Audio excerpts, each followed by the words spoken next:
this is Bob with RealTVFilms.com. We're in Austin, Texas, covering the South by Southwest Film Festival. We've got Doug Benson here. He's in a movie. He's going to tell us a little bit about it. Super High Me.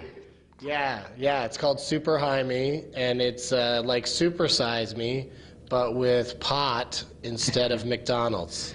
Nice. Yeah, I smoked marijuana all day, every day for 30 days, and we got most of it on film, and then edited it down into movie length, and people can see it.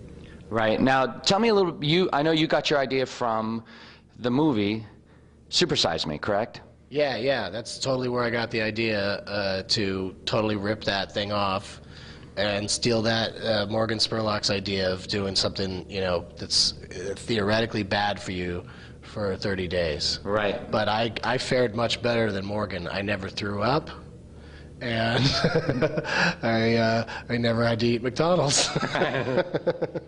Well, I mean, you know, people say when they smoke pot, they get hungry. So did you ever head to McDonald's afterwards? That's true. We did go to McDonald's a couple of times because I have an issue with McDonald's that you can't get McGriddles in the afternoon, right, when they would really hit the spot.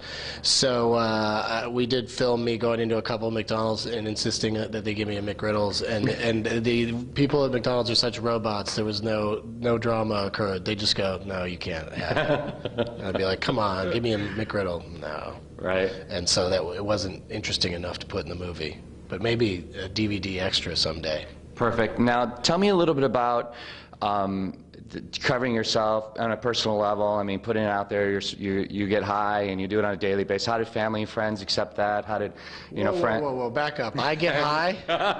Where did you hear this? Well, I'm just curious because it's like I try to keep that I don't talk about it too much. So was that a big deal for you?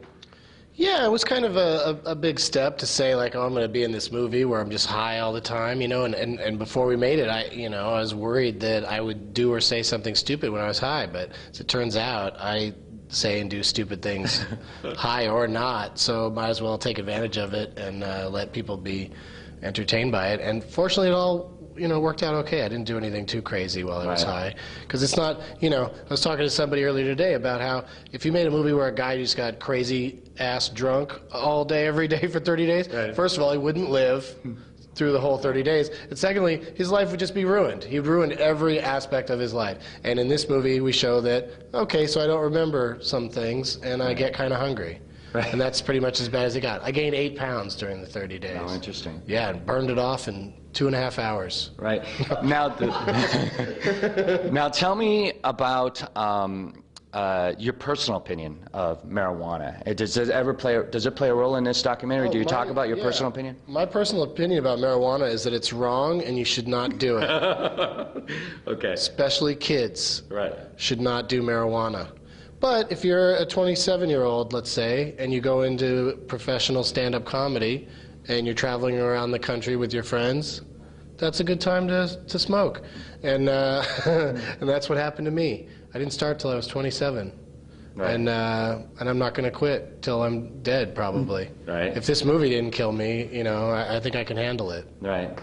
So your opinion of marijuana is that it's not really a I mean, there are worse things in this world that you can get attached to. I totally didn't answer your question the last time. Did you forget what it was? You just put the mic in my face and I talked for a while, and then you're like, no, but the question is,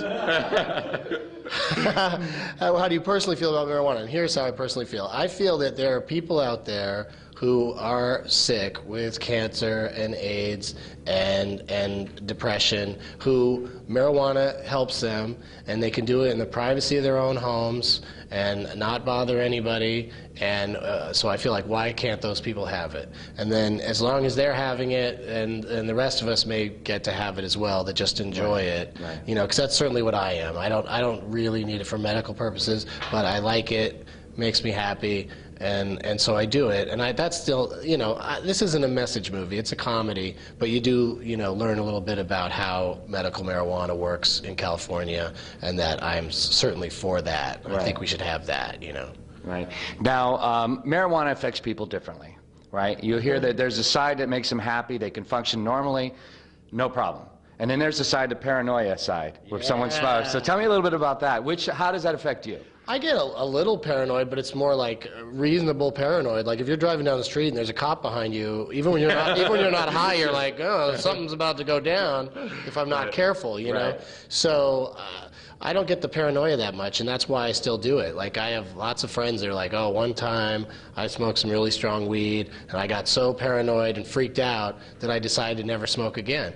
And you know, there's a part of me that kind of wishes that would happen to me because it would save me a lot of money to not smoke anymore, and a lot of aggravation, you know, because you do worry about you know, laws and whatnot. But it hasn't happened to me. I don't get paranoid, so works out okay, I guess. Right.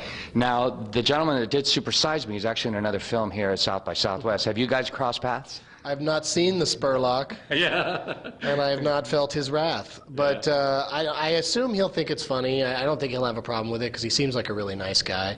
And I'm just now going to go into the business of ripping him off at every turn. Because his next movie's called Where in the Hell is Osama Bin Laden? Yeah, and I'm going to do a movie called Where is Osama Bin Laden with My Weed? And it's going to be all about how Osama Bin Laden has my weed in his beard. And I got to find him and get it back. Right. That sounds good. Maybe next year, right? Yeah, because I mean, he's spending all his time hiding out in caves. You know he's getting high. Right. Now, tell me a little bit about this film and getting here at South by Southwest. Was that important for you? Super important for me and the movie because South by Southwest is a really awesome festival. This is my first time here, but I've heard about it over the years, and my experiences so far have been, you know, really great. So what was the question? About, did you pick this festival specifically, or was it just one in a number of ones that you're going to try to get to? It's kind of a two-way street. They picked us and we picked them. Like it seemed like a perfect match, you know, like when they expressed interest or when we asked them if they were interested. I forget which happened first, but whichever it was, you know, everyone got excited and it came together pretty nicely. Like it's a really... It's a good place for this, you know, like a lot of those other like snooty film festivals, you know, where people have to stand in the cold. Ooh, I'm not going to name any specific ones, but we have to stand in the cold in like Tribeca. No, that's like in a nice time of year, isn't it? But anyway, those other festivals, you know, it's great. You know, if they wanted us, we'd probably go, but you know, this just worked out. Well, we appreciate you taking the time to talk to us. It's been a pleasure meeting you. Best of luck with your film. I know it looks hilarious. I can't wait to see it. Thank you very much. Thank you. All right.